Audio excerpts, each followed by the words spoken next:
Hello and welcome to yet another historical fiction author chat, and it is my supreme pleasure to welcome back Kate Quinn. Thank you for coming today, Kate. Oh no, thank you for having me. It's my pleasure. Kate is here to talk about, well, it's releasing March 29th, The Diamond Eye, which I have had on my wish list for so long. You know, every time you come up with a book, I am pre-order. Just love it. So I will introduce Kate. I'm going to read you her bio in case anybody is not familiar, which I don't know, anybody watching this knows who you are, Kate. And then I will read the synopsis for The Diamond Eye, and then Kate will read to us for a little bit. So here goes. Kate Quinn is the New York Times and USA Today best-selling author of historical fiction.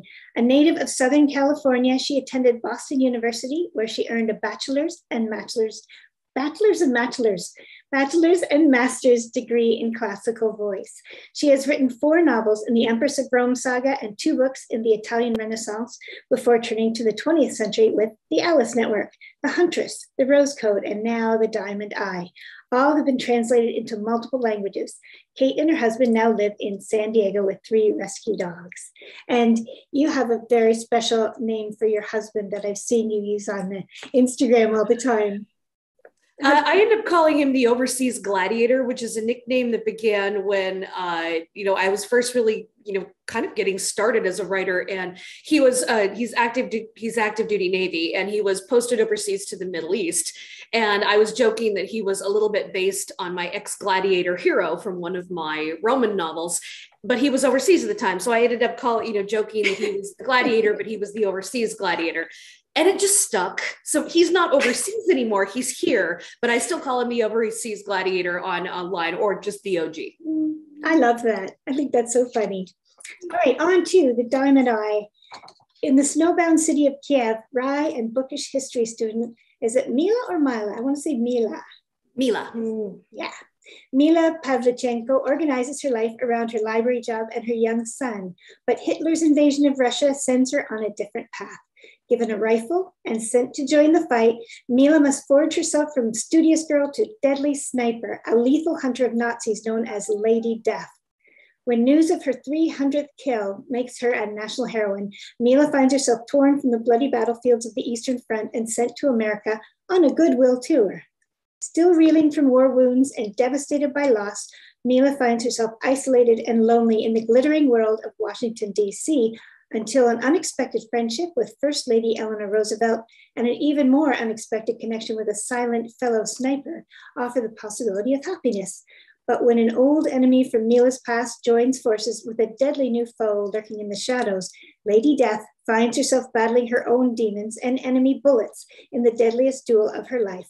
Based on a true story, The Diamond Eye is a haunting novel of heroism, born of desperation, of a mother who became a soldier, of a woman who found her place in the world and changed the course of history forever. Oh, that gives me chills. That's great. All right, I'm going to disappear now and throw it all over to you. Thank you, Kate. All right, well, I'm just going to read a little bit from The Diamond Eye's prologue, which I think is just about the right place to dip in. And I hope you will join me and see how this goes. August 27th, 1942, Washington, D.C. He stood with a pocket full of diamonds and a heart full of death, watching a Russian sniper shake hands with the First Lady of the United States. Who ever heard of a girl sniper? The marksman heard a photographer behind him grumble, craning for a look at the young woman who had just disembarked from the embassy limousine.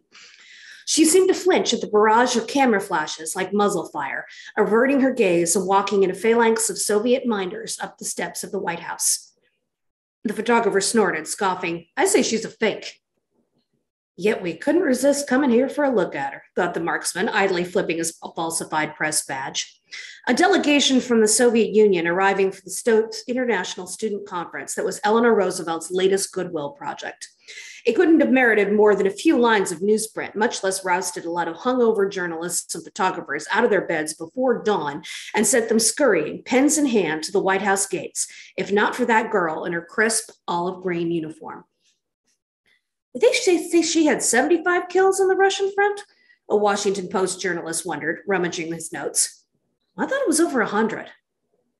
Higher, the marksman said in the Tidewater, Virginia drawl he'd grown up with.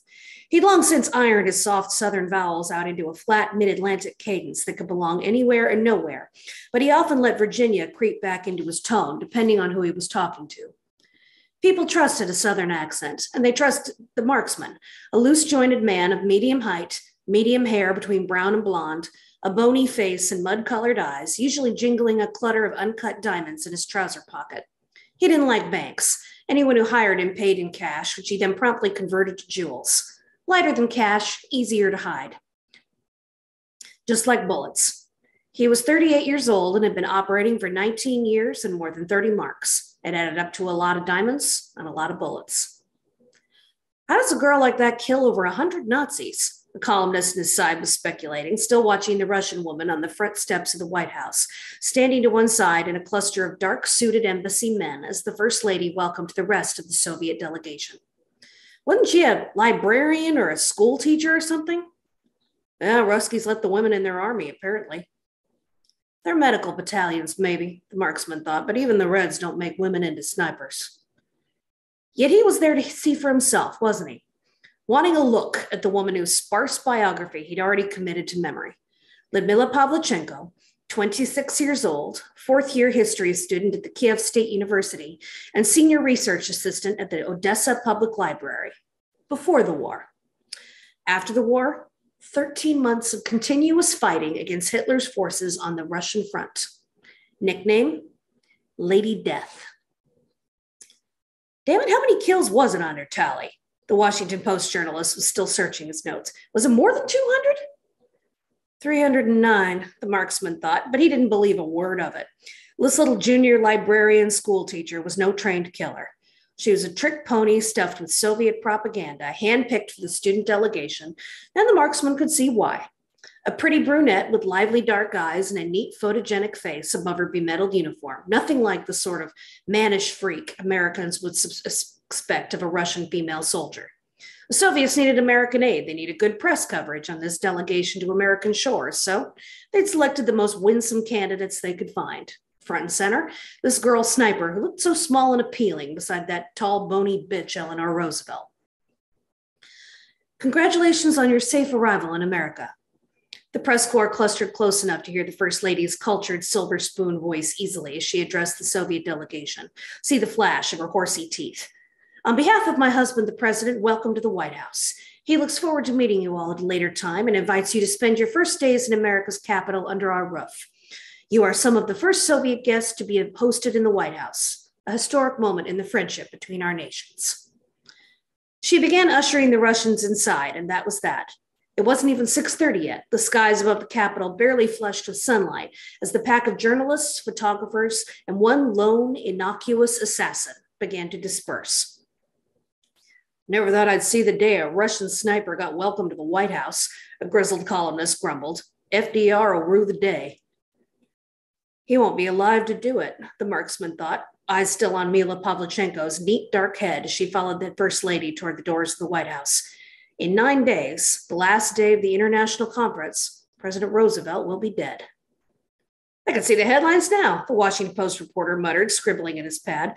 Russian female sniper receives warm White House welcome. The marksman smiled, jingling his pocket of diamonds again. 10 days from now, all the headlines would scream, Russian female sniper murders FDR. Oh, wow. Okay. I have so many questions about that. And we're going to talk about that in a second because the whole idea of her coming here after such an amazing life is very, very interesting to me. So you've been writing, I was trying to figure out somewhere around 15 books or something like that, something phenomenal like that.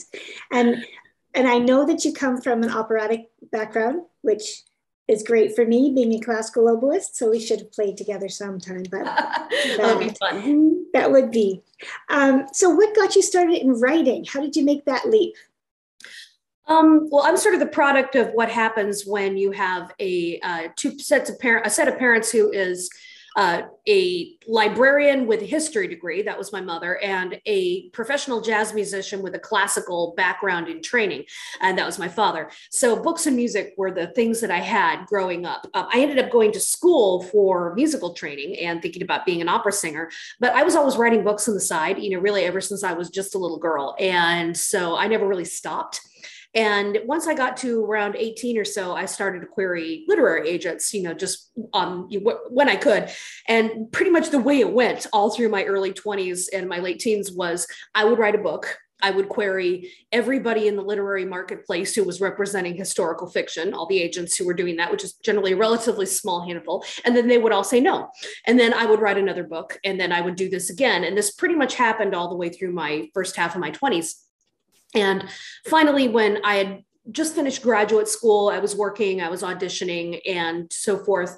That was the point when I did get an offer from a literary agent to represent a book that I had actually written. It wasn't my very first novel by any means. It was probably more like the 10th, because if I have, something like almost 15 books published, I have more that are under the bed that will never see the light of day. But this one was a novel I had written my freshman year of college at Boston University. And that ended up finally, when she became my agent and sold the book about 8-9 months later, that ended up being my very first published novel, which was Mistress of Rome. And that's sort of how the writing won out for me over the music, although I still love music and I still, sing whenever I'm baking, whenever I'm in the car, and quite a lot around the house. Oh, I'd love to be there for that. That would be nice. All right, so are you singing Russian music now? Because there's a lot of Russian stories here. There is a lot. I don't speak Russian now, and it's a tough language to speak, not much less sing in. So I never did get to that when I was in my training. I didn't quite get to singing in Russian. So if I did, I'd probably have to do it phonetically and to be sounding the words out and trying to make them as good as possible. Yes, I was glad that I was able to get Mila right. Well, that the agency, trying to find an agent and all that, I know your pain. We should tell people how difficult that is for a writer starting out. I know that when I did it, I would do similar. I'd go through a whole book. There's a big Canadian guide of literary agents and publishing houses. And then I was sending out letters 5 a day for a while, and rejection. So I'm very glad that agent found you finally. Well, I had a lot of rejections and for a lot of different books. And, it never discouraged me from writing more and, just keeping on at it. And eventually what I started to get was, you start getting rejections, but even though they're rejecting you, it's more encouraging. You start hearing things like, this is not quite for me, but, still it's pretty good, keep at it. You start hearing that. And, that does get encouraging. And actually, the agent I ended up signing with didn't like the book that I originally pitched at her, which was a Middle Ages epic, I vaguely remember. She said, this isn't really quite doing it for me, but I do really like your style. And she was encouraging enough that I immediately emailed her back and said, all right, I know you don't like this book. I have another one. Here's the synopsis. Do you think, here's, the one page pitch. Would you be interested in seeing that one? And she said, oh, actually, yes, I would. Please send that to me. So I dug that other book out from under the bed and I sent her the first 3 chapters in accordance to her guidelines. And that's the one she picked. So I would say, don't be afraid to email back if somebody is being encouraging. And that's also the reason why it's good to have more than one arrow in your quiver, because the agent might think, they like your style, but they know they can't sell a book about, the Italian Renaissance right now, or a book about the Middle Ages. It's just not on trend. It's not what people are buying, what people are reading, but they like your style. So if you have something different, if you have something else, that's really good to have. So you can pull that out and pitch it, whether you're doing that via a query letter or whether you're at a conference and you have your little sit down pitch session and you have 3 minutes and they say, well, I don't really like this book, but what else do you have? It's good to have something else. So that's my advice always, is that if you get a book shot down, which I've had happen multiple times, write something else. I know it hurts, but write something else. You may very well have better luck with that. And sometimes that's the hardest part, right? Is just keeping your mood up, knowing that once again rejected, but definitely you've got to stick with it. It's a passion, right? It's not a job, it's a passion. that might become a job, but it's it really is. And if you do turn it into a job, you're going to have to be making some compromises, because when something is a hobby of your heart, you can do it just for you. But when you turn it into a job, you're going to have to be in a sense also doing it for other people. So that is going to require some changing in your mindset, and it's good to think about that in advance. That is very true. So you have written books from all over the place and all different time zones, and not time zones, time periods, and writing from all over the place. It sort of gives you, because you have this open filter for reading, for taking all these things in, how do you figure out what you're going to write next? Like, what does it have to do to hook you to say, yeah, you got to spend a year or so with me in writing this story? Well, I think every writer needs to find the light bulb moment, the moment when, just something goes off in your head and makes you think, wow, I could hang a story on that. The thing is, for every writer, that light bulb, what makes it trip off is different. For me, quite often, it is some discovery of something that a woman or a group of women have done, which wows me and which makes me think, I haven't heard nearly as much as I should have about this, or I've never heard of this at all. Why not? And then I want to find out more. And then I think, I want to write about these ladies, but it generally tends for me to be the ladies. It's more than the time period. And I have done a lot of jumping around to different centuries, even different millennia. And the thing about it is that what tends to hook me is, what were the women doing? And quite often, as soon as I ask that question and, go digging, and you do have to dig a bit, for the most part, what the women were doing is not something that's going to be front and center in the history books. It's going to be around the edges, in the cracks. But once you dig there, you will find out that whatever the women were doing, it was something that was interesting. And as soon as I find that snippet, that thing that makes me think, oh, wow, that's generally speaking what makes me think I must write this. Yeah. And so for this book, for The Diamond Eye, I was thinking, now I haven't read it yet, but I was thinking it's similar in a way to The Huntress, in that you have one central heroine rather than the Alice Network and the Rose Code, where you're working with groups of people and more of a place. And then I started thinking, this book is about an actual person, and it's very, very, is it biographical? Is it this? It sounds fascinating to me. It is biographical much more than any of the books I've done in the past. I did find this when I was researching The Huntress, because The Huntress, one of the points of inspiration for that was when I started researching the Night Witches, which was the group of it was the all-female regiment of night bomber pilots flying against Hitler's Eastern Front. And as I was researching these ladies, I know, I was finding suddenly all these different Soviet women war heroines. And that is because the Soviet Union was the only allied nation that put women officially in combat. And I'm not talking about espionage or partisan resistance fighting, which was definitely fighting. I'm not saying it's not. But the Soviet Union was the only one that put women in their army and put rifles in their hands. They put women in cockpits of the planes and put triggers and ignitions and throttle sticks in their hands. So that was different. And suddenly I was reading about whole regiments and groups of women who had done amazing things. And as I was looking at the Night Witches, I happened to come across the story of Mila Pavlichenko, whose nickname was Lady Death, the most effective female sniper, not just of World War II, but of all time. And as soon as I read about her, I thought, I have got to write this. It's just going to be a question of when. And I ended up writing The Rose Code first as the book that came right after The Huntress, but I never forgot about Ludmilla. And I did a little bit of digging into her while I could.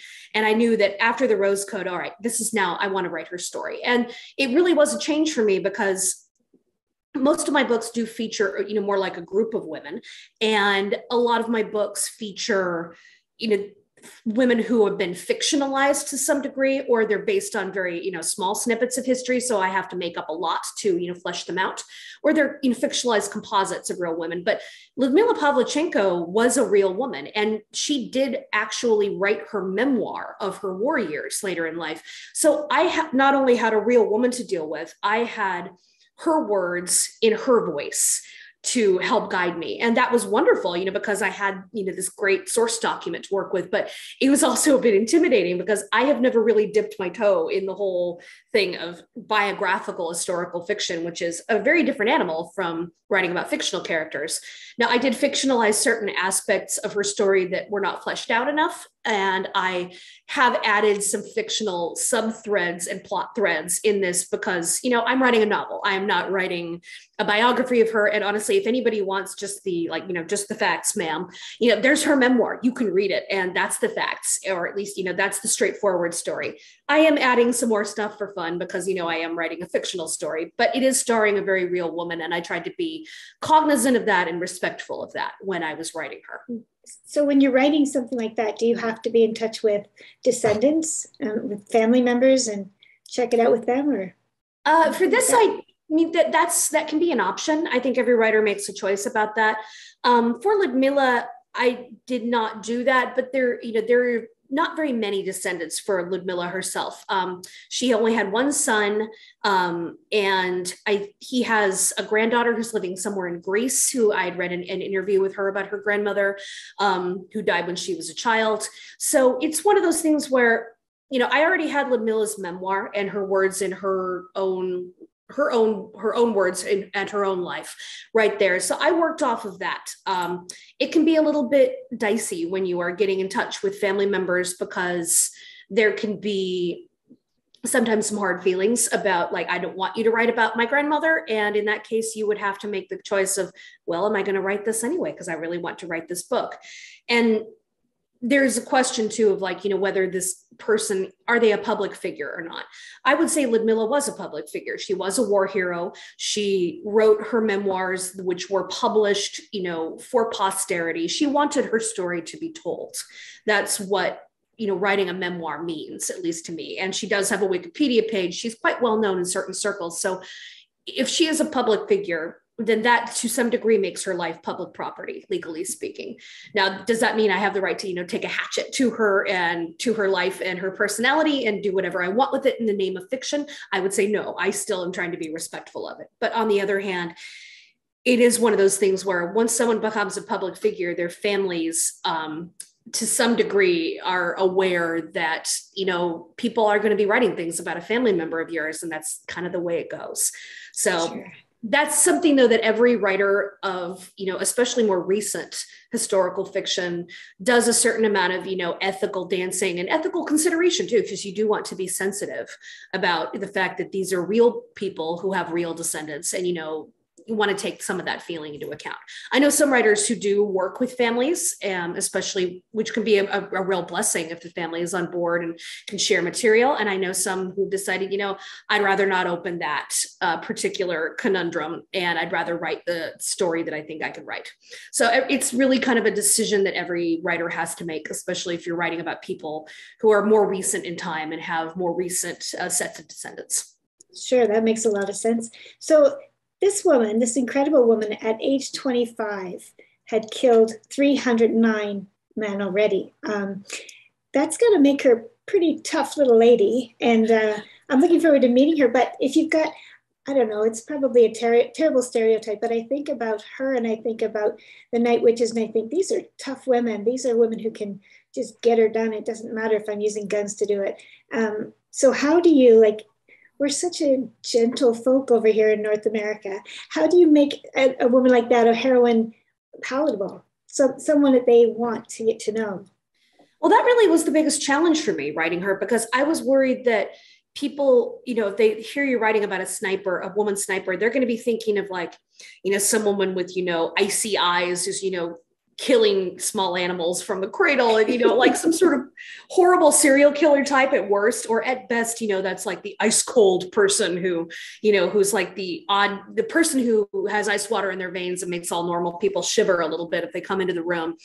And the thing is that especially really when I delved into Ludmila's memoir, that is not the kind of person she was at all. And the thing I loved finding about her was how relatable she was. She was a bit of a loner, but she was one of those extroverted introverts who she liked her alone time, but when she was at a party, she could be the life of the party. She was friendly. She was funny. She had a sense of humor. And, the thing I really thought was great, she was a nerd. She was a total book nerd, which, anybody who's a writer who can get behind that. And the reason I know that is because before she was a sniper, she was for one thing, she was a single mother. She was a teen mother because of, a very early marriage. So she was a teenage mother. She was a very devoted mother. So she had this young son who she just adored with everything in her. And then she did this thing where she pulled her life around from that teen pregnancy, went to night school, got her degree, was working, was mothering, was studying all at the same time. So I'm already thinking, you're already superwoman before you picked up a rifle. I know how hard it is to be a working mom from the friends I have had. And then she wanted to be a historian. She went into school to study history, and she had a very, very nerdy dissertation about, obscure, some slightly obscure Russian and Ukrainian history. And she flogged that thing around and, was footnoting everything. And she's the kind of person who had a binder with, color coordinated tabs and highlighters. That was, she's organized and nerdy about things. And she was a researcher at the Odessa Public Library. And I just thought, boy, this really does prove that you should never, ever underestimate librarians. But it was one of those things, that was what helped me think that, she was not some, icy killer. She was a woman who was, a single mom and who had a library job and who wanted to be a historian someday and spend her life in books. And her life took a different turn because her country was invaded. And that's the thing it's easy for us to forget, but that it is, later on, in the Cold War, Russia became the enemy so quickly after World War II. But during World War II, they had a really, really horrendous time. They were invaded, and they were not invaded in the way of like, well, their borders were being nibbled at a little bit. It's like, no, Hitler invaded full force, and they were taking huge swaths of territory. The Germans honestly believed that the Russians were, racial inferiors who needed to be stamped out and subjugated, and if possible, killed. Russian soldiers were treated horrendously in prisoner of war camps. Civilians were treated horrendously. Russian Jewish population met, the horrendous fate of the final solution. It was a horrendous time to be Russian. You were being pushed back on all fronts. The only thing that the Russians could do was mount a fighting retreat and hope that, their under-equipped army could, stave off disaster long enough so that the Russian winter could do to Hitler what it did to Napoleon. And pretty much that's what happened. But the cost for that was millions and millions of Soviet dead. And people like Ludmila, we know nowadays, like, yes, she was a believer in communism and in the Russian system, which we now know was not a system that was good. And we know that, Stalin killed many of his own people, and it was not a good regime. But the thing is that she was responding to the situation that she lived in because her home was invaded. And she knew if she didn't fight, if her countrymen did not fight, her son would grow up in the Hitler Youth. And that was something as a mother that she could not stand.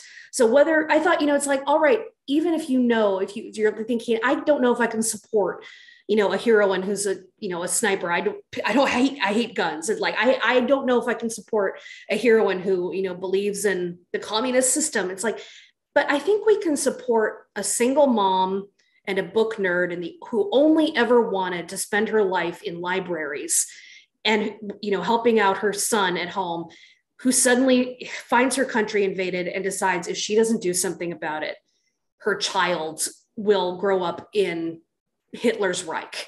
And that is something I think almost any reader can get behind. And that's really what I ended up digging into to try to make Mila sympathetic to a modern audience who may never, ever have fired a gun, who may never have even thought about going to war.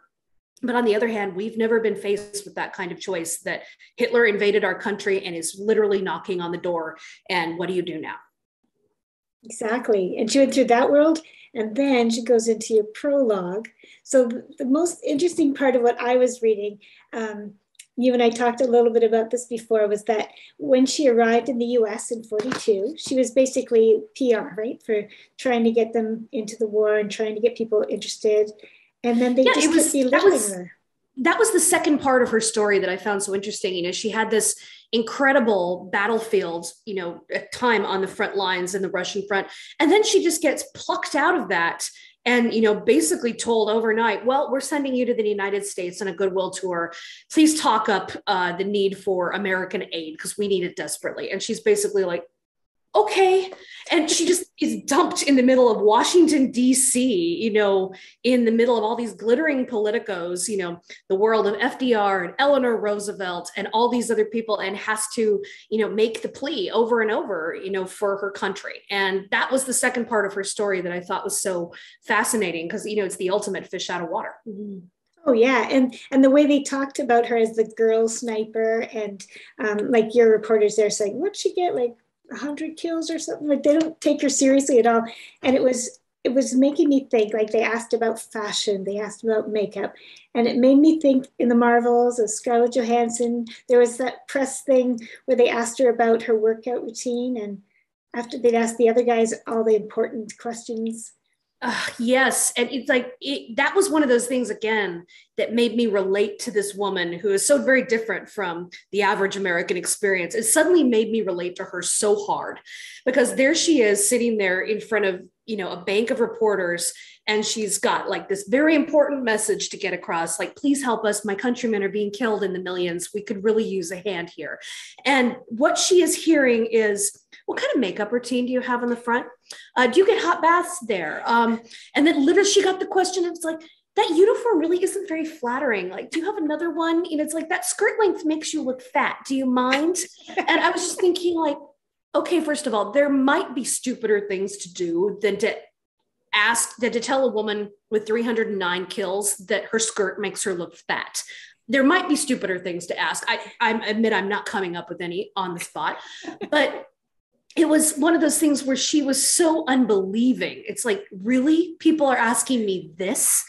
And I just thought, oh, honey, you know, I am living so much later than you, and we have not really gotten much further. And in any time, there have been women who have done amazing things, and the press still is more interested in how they look or in, you know, the frivolous things about their job than they are in, well, what kind of astounding things did you contribute to your country or to our country? And, you know, that really was one of those things that I did make me sympathize with her right away. And she really got quite snappish at them after a while. It's like she was willing to be nice up to a point, but after a while it was like, all right, I'm not doing this anymore. And her great moment, which I loved, came in Chicago when she was giving a speech and she finally decided, okay, gloves off. And she said something along the lines of, gentlemen, I am 26 years old and I have killed 309 of our enemy invaders. Don't you think, gentlemen, that you have been hiding behind my back for long enough? And she brought a whole audience to their feet roaring. And I just thought, you know, go you know, that finally you just put it out there and they realized what they were dealing with. And the fun part about it was, you would think that a woman like her would not be particularly sympathetic to, you know, a 1940s American audience, but she really became America's sweetheart in her tour. You know, she was, you know, hugely popular. The write-ups of her really were quite flattering overall. And she really did her job. Like, she did well. She was photogenic. She was charming. She was good in this. She really found her feet in the spotlight, which I think in part was due to her friendship with Eleanor Roosevelt, who had a real vested interest in making sure that this tour went well, that the Soviets were seen favorably by the people, and that they could help do their part in selling the idea of a second front to America, who at this point was very committed to the war with Japan, you know, because Pearl Harbor had already happened. But there was still a lot of forces that were saying, all right, we fight Japan, but we don't have to get involved in Europe. And Roosevelt, of course, wanted aid to England. He wanted to aid, you know, that second front. And so this was part of his plan, you know, like, we need to get the Soviets out there talking to say, please, this is our need. We really need you. And they did do their part. So that was the other fun part too, was that, you know, female friendship is a real theme in any of the books that I write. And this has to be one of the most unlikely female friendships I've ever written about, was the fact that the First Lady of the United States, Eleanor Roosevelt herself, literally became very good friends with a Russian female sniper. And I as soon as I read that, I just thought, oh my God, you can't make this stuff up. Oh, that's awesome. It sounds like such a fascinating life. I'm really looking forward to reading it. Did I hear somewhere that this has been optioned for a film? I don't know yet. It's being, passed around to the film people, but I haven't heard anything yet. So we shall see. It would be fun though, I have to admit, because this is such a vehicle for, a great actress, and that would be a lot of fun to see. So fingers crossed. Yeah, I bet. So the book is just out. And if you're anything like me, as soon as you put out a book, the people on your page are like, when's the next one coming out? Are you working on something already? Yes.